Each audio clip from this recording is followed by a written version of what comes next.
Well, thank you all very much for being here again to hear from Bill McInturff with Public Opinion Strategies, one of the top polling firms in the country.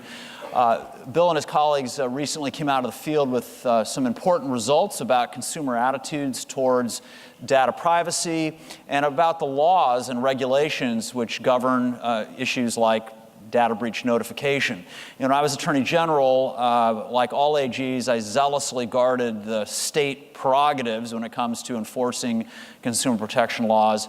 But one thing that we all agreed on, and I think the AGs still agree on today, is that we really need a national standard for data breach notification. And 15 years after the choice point data breach and in California and Washington State and others adopting data breach notification laws, we still don't have that federal standard. So here to provide some insight into voter and consumer attitudes around that and related issues, we have Bill McInturff, who's going to be walking us through some results from this recent survey. Bill? Well, thank you, and it's great to be here. We appreciate all the stuff the Institute of Legal Reform does on this topic.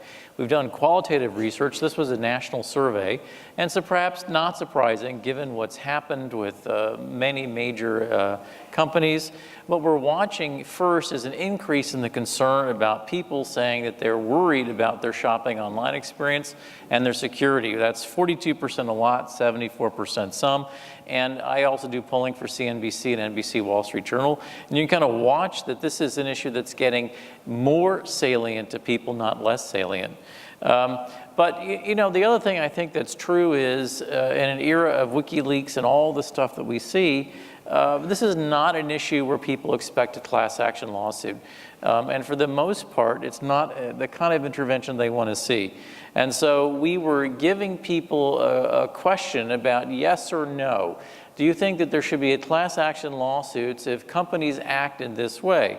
So in the no side, if the company quickly notifies its customers, no, I don't think there should be a class action lawsuit.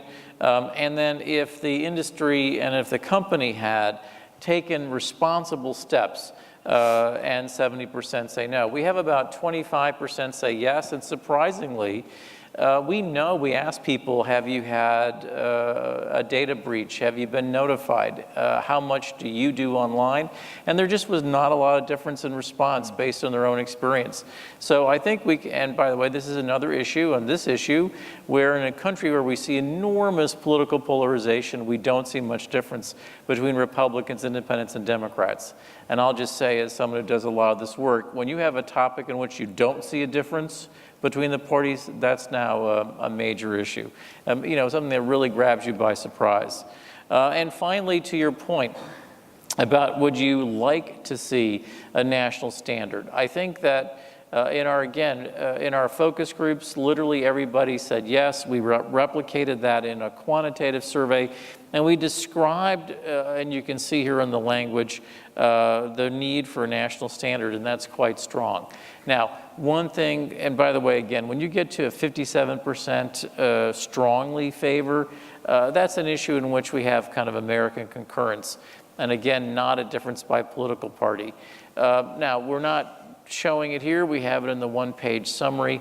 But whenever you do an issue like this, you have to give people a little more information. And so, Rob, we sort of repeated we sort of gave people two sides. We gave them a side that said, okay, here's why we should have a national standard, and then we said why we should not. And the why we should not, we sort of invoked that each state should have responsibility. They'll know better what's for their own state. And then we also said because states could make it tougher, and each state should have that right. But even with that aggressive argument, by 68 to 26, people said, nope, a national standard makes more sense. And I think, again, in our focus groups, I loved one of the quotes, you can't make up the good stuff. Someone said, stopping this is like the doctor telling you they're going to stop the flu. It just isn't something we're going to change. And so they understand that in today's era, that new laws have to keep up. And again, when you see Republicans with 80% plus saying, yeah, this is an issue where I want a national standard, that's not their normal instinct. And it tells you again how different this issue is from most of the issues we deal with. So that's a brief overview, and happy to compare notes and questions. You know, one of the results that I was most struck by in your survey was the fact that across the ideological spectrum, Democratic, Republican, Independent, there was such strong support for kind of a common sense approach to class action reform. That, as you said, if it's spreading like the flu, people are not inclined to blame the company that was hit by the flu bug. So I wonder if you could expand on that a little bit. Were you surprised that consumers had a point of view about something like a class action lawsuit? I mean, we live and breathe that stuff at ILR, but most consumers probably don't spend a lot of time thinking about class actions. Well, you'd be surprised, in terms of the familiarity with class action lawsuits, because again, we've had numbers in the 70s or 80s, people telling us they've gotten notifications in the mail, they've gotten coupons, and this is a topic in which they're aware. And, we here, if you do our research, we always talk about the McDonald's hot coffee case, because I know that's a decade or more ago, but it's remarkable how often in focus groups people invoke that as an example of the kind of thing that that shouldn't happen. I think it's important here to say a few things, though.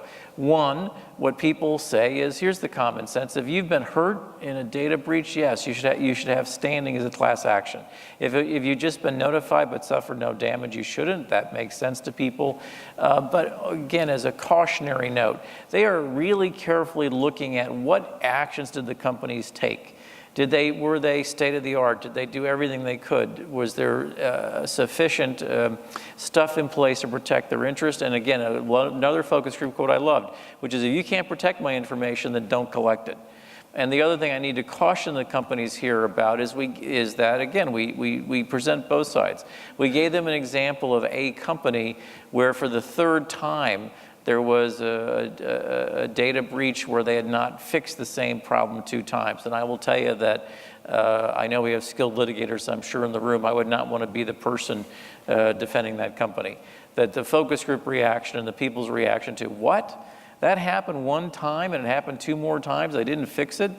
Yikes, that did not go well. So I also wanted to tell people that even though they have common sense standards, that this is such an important issue to people that they are certainly amenable to a discussion under both when it's not appropriate to use a class action, but the times when it may be if companies have not taken what they see as their responsibility to get it fixed.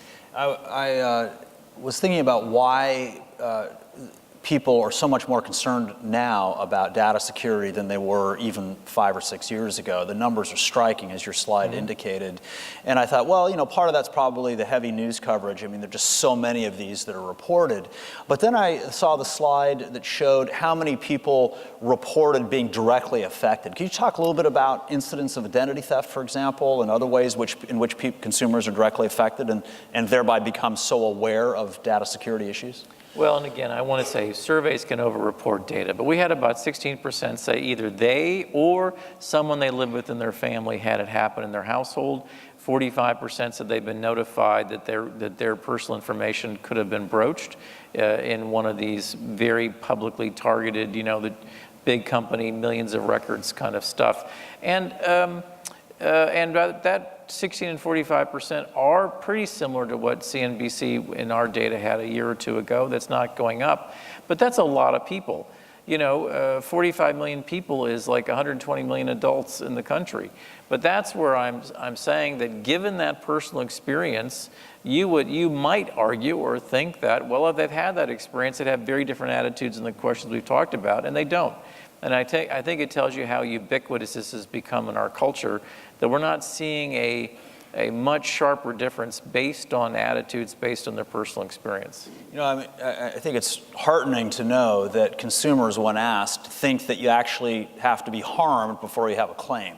So it means that there's actually a common sense rationale for the injury in fact requirement. It's not some sort of abstract legal principle. It is just common sense that before you come to court with a claim, you have to actually show you were harmed.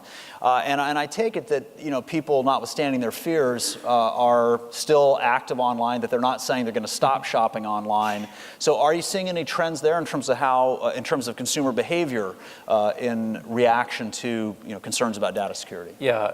look, we've been tracking for years. The internet use is going up, internet use purchasing is going up.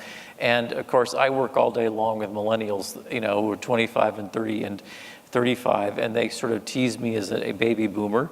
But I made them feel old because I showed them the crosstabs amongst people 18 and 24-year-olds in this survey, because 18 and 24-year-olds were so radically different than 25 to 34. They had no concerns at all. I was like, no, I don't worry about this stuff. No, I do it like crazy. No. Now, part of it might be they don't have credit cards yet, if you look at who's been affected. I had a very good time telling my millennials, you're already old, if you look at how different the younger generation is. My point being that we are going to see this age in. We're going to see a generation of people aging into the electorate who are just radically different about use of technology and attitudes. And the point is they are much less concerned than people 55-year-old plus. That's fascinating. Folks, please join me in thanking Bill for this report.